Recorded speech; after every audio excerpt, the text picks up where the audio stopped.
അതറിയാതെ എനിക്ക് തോന്നി ഞാൻ ഈ തയ്യലും തുടങ്ങിയോണ്ട് എനിക്ക് ആദ്യം ഒരാളെ കാണുമ്പോൾ അയാളെ ഈ അപ്പോത്തിക്കരിയൊക്കെ ചെയ്യുമ്പോഴത്തേക്ക് അത് കുറേയൊക്കെ എൻ്റെ അച്ഛൻ്റെ ചില ചലനങ്ങളുണ്ട്. ഉൾക്കാഴ്ചയുള്ള സിനിമയൊക്കെ ആയിരുന്നു. അങ്ങനെ ചിലതൊക്കെ അങ്ങനെ അങ്ങ് പോകും. അത് വലിയ വിഷമമാവും.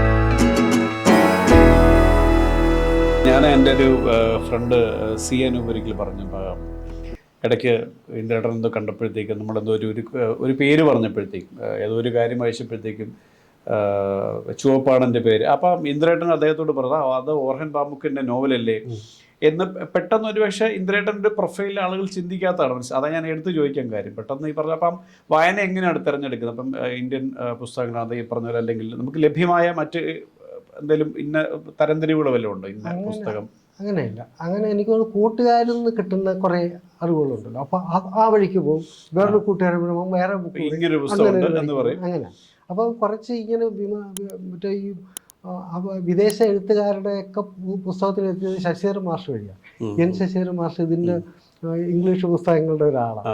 അപ്പം മാഷ് പറയും, ഇംഗ്ലീഷ് തന്നെ വായിക്കണോടാ, മലയാളം എങ്ങനെ ചെയ്താലും എല്ലാ സ്വാതന്ത്ര്യമുള്ളത് ഇംഗ്ലീഷ് ഭാഷയിലാണ് എന്തൊക്കെ മാഷ് പറയാം. ഒരിക്കലും അങ്ങോട്ട് എത്താൻ പറ്റില്ല, പക്ഷെ അതിൻ്റെ മലയാളം എഴുതി ഇറങ്ങിയിട്ടുണ്ട് എന്ന് മാഷ് വിളിച്ചു പറയുമ്പോൾ പോയത് വാങ്ങും. അങ്ങനെയാണ്.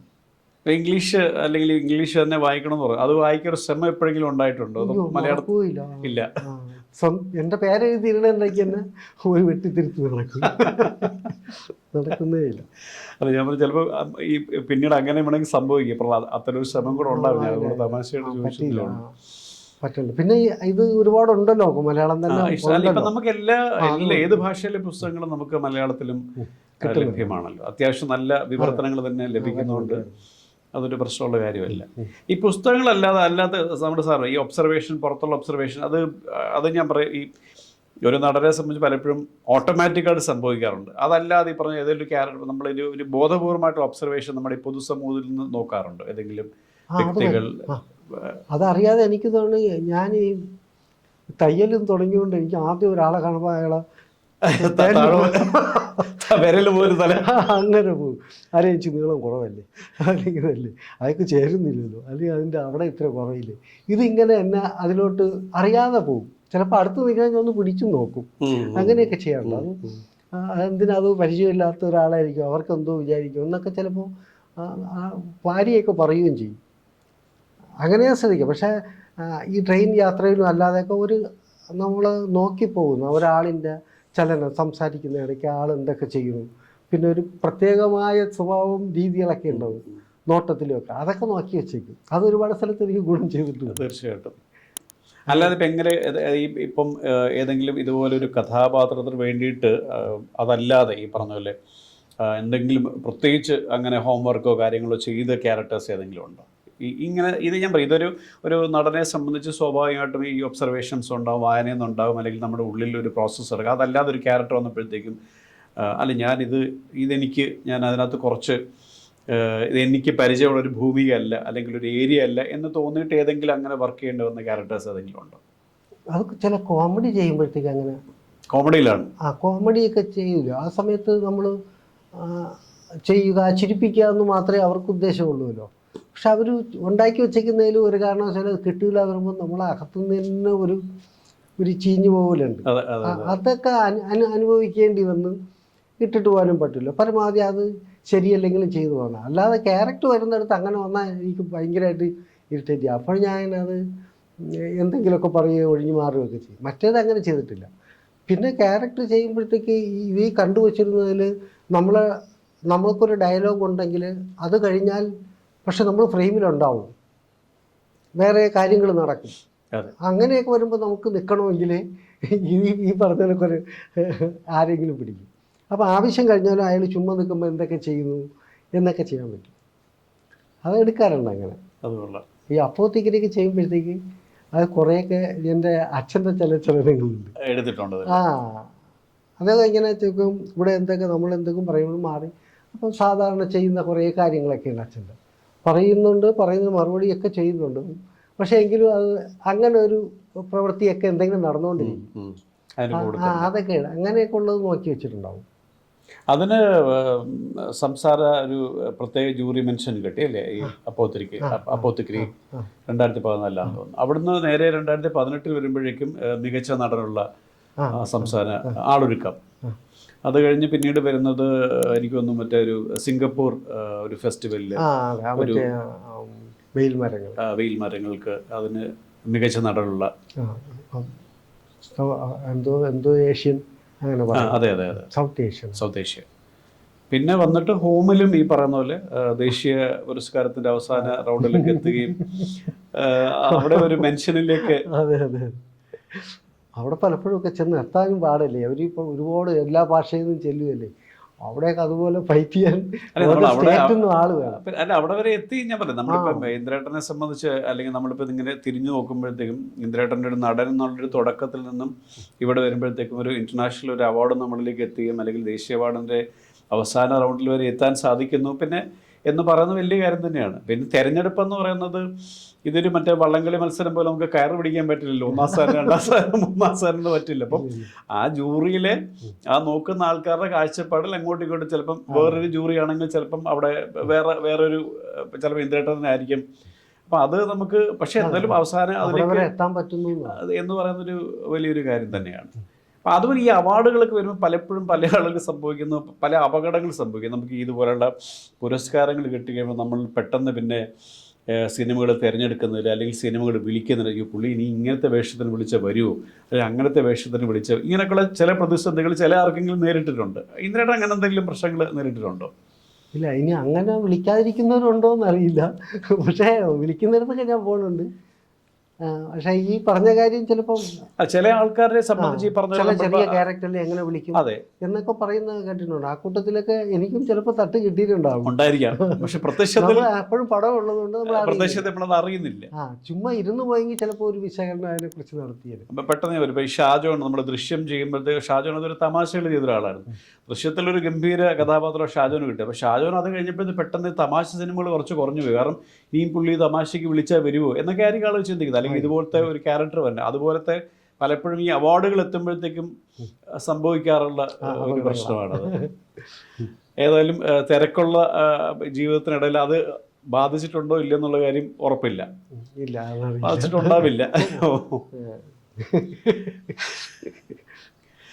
ഈ കഥാപാത്രങ്ങൾ ഇപ്പം ഞാൻ പറഞ്ഞ സീരിയസ് ആയിട്ടുള്ള ക്യാരക്ടേഴ്സാണ് ഇപ്പോൾ കൂടുതൽ വരുന്നത്. അവിടെയും ഈ പറയുന്ന പോലെ നമുക്ക് ചിലപ്പോൾ നമ്മൾ എല്ലാ നടന്മാരുടെ ഒരു വലിയ ഒരു പ്രശ്നം എന്ന് പറഞ്ഞാൽ നമ്മൾ ഒരു ടൈപ്പ് ക്യാരക്ടർ ചെയ്തു വെച്ചാൽ പിന്നെ ഒരു പോലീസ് അഭിനയിച്ചാൽ പിന്നെ എല്ലാം പുറകെ പോലീസ് വരും എന്ന് പറഞ്ഞ പോലെ ഇപ്പം കുറച്ച് സീരിയസ് ക്യാരക്ടേഴ്സ് വരുമ്പോഴത്തേക്കും അവിടെയും എന്തെങ്കിലും ഒരു ക്ലീഷേ പോലെ ആവുമെന്ന് തോന്നിയിട്ടുണ്ടോ ഏതെങ്കിലും? അതിപ്പോൾ തെരഞ്ഞെടുപ്പ് എങ്ങനെയാണ്, പത്തനം വരുന്ന ഒഴിവാക്കാറുണ്ടോ? അങ്ങനെ ചെയ്യാറില്ല. നല്ല കഥയാണെങ്കിൽ ഒരേപോലത്തെ ക്യാരക്ടർ ആയാലും നമുക്കറിയാം, എങ്കിലും അത് നല്ല ഉൾക്കരുത്തൊക്കെ ഉണ്ടെങ്കിൽ എന്നാലും ഇത് ഞാൻ ചെയ്തു ഇനി ചെയ്യുന്നില്ല എന്ന് പറയാൻ ധൈര്യവും ഇല്ല. നല്ലത് പിന്നെ ഓർഡർ അനുസരിച്ച് വരുന്ന എല്ലാം സ്വീകരിക്കാറാണ്. എന്തെങ്കിലുമൊക്കെ കോസ്റ്റ്യൂമിലോ മേക്കപ്പിലോ ഒക്കെ മാറ്റം വരുത്തി കിട്ടാൻ ശ്രമിക്കും. കുറച്ചൊക്കെ അങ്ങനെ ഒരു രക്ഷപ്പെടാമല്ലോ എന്ന് വിചാരിച്ചിട്ട് ഒരേപോലത്തേക്ക് വരും. പിന്നെ അവരും ചിലപ്പോൾ പറയും അതിലെപ്പോഴത്തെ ഒരു ചിരി, അവസാനത്തെ ചിരി ഹോമിലെ പോലത്തെ അങ്ങനെയൊക്കെ പറഞ്ഞൊക്കെ വരും. അപ്പം അതും ഒക്കെ നിഷേധിക്കാനും പറ്റില്ല. പക്ഷേ എന്നാൽ വളരെ തന്ത്രപരമായ സമീപനം നമ്മൾ നടത്തേണ്ടിയിരിക്കുന്നു. ഈ നേരത്തെ പറഞ്ഞില്ല നമ്മളിപ്പോൾ ഈ ശരീരം മാറിയില്ല, അല്ലെങ്കിൽ ഈ പറഞ്ഞില്ല കാലം മാറുന്നതനുസരിച്ച് ശരീരം മാറുമായിരിക്കും എന്ന് വിചാരിച്ചു മാറിയില്ല. പക്ഷെ അത് ഒരിക്കലും ഒരു അപകടമാകാറില്ല. പ്രത്യേകിച്ച് ഞാൻ ഇപ്പോൾ ഒരുപക്ഷെ പണ്ട് ഇപ്പോൾ ഇന്ദ്രേട്ടൻ മറ്റേ പോലീസായിട്ടും ജഡ്ജിയായിട്ടും ഇതേ ശരീരം വെച്ച് അഭിനയിച്ചിട്ടുണ്ട്. ഒരു പക്ഷേ പണ്ട് കാലത്ത് നമ്മളങ്ങനെ ആൾക്കാരങ്ങനെയല്ല കൺസീവ് ചെയ്യുന്നത്. ഞാൻ പറഞ്ഞ ഒരു നടൻ എന്ന് പറഞ്ഞൊരു വളർച്ചയിൽ നമ്മുടെ ശരീരം നമുക്കൊരു ബാധ്യത അല്ലാതായി തരും. കാരണം നമ്മളുടെ ആ ശരീരത്തിൻ്റെ മേലെ നമ്മളിലെ നടൻ എന്ന് പറഞ്ഞ ഒരാൾ അടയാളപ്പെടുത്താൻ സാധിക്കുമ്പോഴേക്കും നമുക്ക് ഈ പ്രശ്നങ്ങളൊക്കെ പരിഹരിക്കപ്പെടാം. അല്ലെങ്കിൽ ഒരുപക്ഷെ 25 കൊല്ലം മുമ്പ് ചിലപ്പോൾ ഒരു സർക്കിൾ ഇൻസ്പെക്ടറായിട്ട് ഇന്ദ്രേട്ടൻ ചിലപ്പോൾ പെട്ടെന്ന് കൺസീവ് ചെയ്യില്ല. അപ്പം ഇപ്പം എന്ന് പറഞ്ഞാൽ ഈ ശരീരം വെച്ചുകൊണ്ട് നമുക്ക് ഏതും കൺസീവ് ചെയ്യാം. ഒരുപക്ഷെ ഒരു DIG ആണെങ്കിൽ ഇപ്പോൾ ഒരാൾ നമ്മൾ കൺവിൻസിങ് ആവും. അത് നമ്മൾ ഉണ്ടായിട്ടുള്ള നടൻ എന്ന് പറഞ്ഞ ഒരാളുടെ ഒരു എലിവേഷൻ കൂടെ സംഭവിക്കുന്നതാണ്. അതുകൊണ്ടൊരു ശരീരം ഏതായാലും ഇങ്ങനെ തന്നെ ഇരിക്കട്ടെ എന്നുള്ളതാണ് എപ്പോഴും എനിക്ക്. കാരണം ഞാൻ ഇന്ദ്രേട്ടനെ കാണുന്ന സമയം മുതൽ ഇന്ദ്രേട്ടൻ ഇതുപോലൊക്കെ തന്നെ ശരീരം ഇങ്ങനെയൊക്കെ തന്നെ ഇരിക്കുന്ന ആളാണ്. അങ്ങനെ തന്നെ ഇരിക്കട്ടെ.